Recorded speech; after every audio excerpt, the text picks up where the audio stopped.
අයිබෝන් හැමෝටම අද මම ඔයාලට අරන් ආවේ රාජ්‍ය ස්ථිර රැකියාව බලාපොරොත්තු වෙන අයට ඉතාමත් වැදගත් පුවත.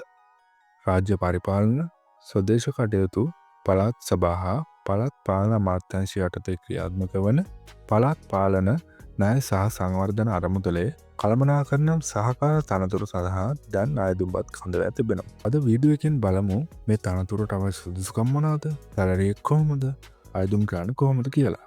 මෙම බදවා ගැනීම සිදු කරන්නේ කළමනාකරණ සහකාර සේවා ගණය සඳහා. මේ වන විට පුරප්පාඩු 3ක් පවතින බව සඳහන් වනවා.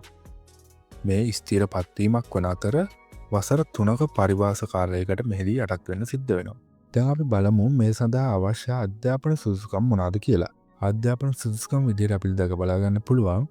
අපොස සාමාන්‍ය පෙළ විභාගයට සිංහල හෝ දෙමළ සහ ගණිතය ඇතුළු විෂයන් 6කින් සමන්ත තිබිය යුතු අතර මෙහිදී විශේෂතම දේ තමයි විෂයන් 4කට සම්මාන සාමාර්ථ තිබිය යුතු අතර ඒ සියල්ල එකම වාරයකදී ලබාගෙන තිබීම අනිවාර්ය වෙනවා.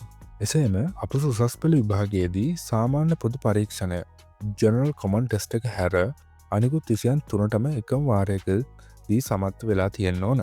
එසේම මේ වයස් සීමාව විදිහට සඳහන් කරලා තියෙනවා අයදුම්කරුගේ වයස අවුරුදු 18ට නොඅඩු සහ අවුරුදු 45ට නොවැඩිය යුතුයි. එසේම අභ්‍යන්තර අයදුම්කරුවාට වයස් සීමාව බලපාන්නේ නැහැ. එසේම මෙහි වැටුප පිළිබඳ අවධානය යොමු කරන විට 2025 දිනට ක්‍රියාත්මක වන නව වැටුප් අනුව රුපියල් 46200ක මූලික වැටුපකින් ආරම්භ වී රුපියල් 83390ක් දක්වා වැටුප් පරිමාණයක් මෙහිදී හිම වෙනවා.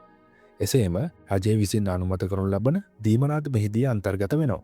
කොහොමද මේකට අයදුම් කරන්නේ? මේකට අයදුම් කරන විදිහ මෙහිදී දක්වලා තියෙනවා. මේ සඳහා බදවා ගැනීම සිදු කරනු ලබන්නේ සම්මුඛ පරීක්ෂණයක් කරා. කොළඹ ප්‍රධාන කාර්යාලයට ආසන්නව පදිංචියට මෙහිදී ප්‍රමුඛතාවය හිමිවන බවට සඳහන් කරලා තියෙනවා. ඔබේ අයදුම්පත් සකස් කරලා ලියාපදිංචි තැපැල්ලෙන් අධ්‍යක්ෂක, ප්‍රධාන විධායක නිලධාරී, පළාත් පාලන ණය සහ සංවර්ධන අරමුදල අංක 24A වෝඩ් ප්‍රදේශ කොළඹ 7 යන ලිපිනයට එවන්න ඕන.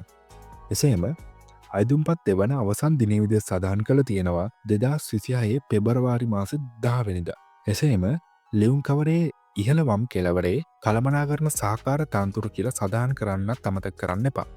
ඒ ඔබ අනිවාර්යෙන් කළ යුතු දෙයක්. ඉතින් මේ සුදුසුකම් තියෙන හැමෝටම ප්‍රමාද නොවී අයදුම් කරන්න පුළුවන්.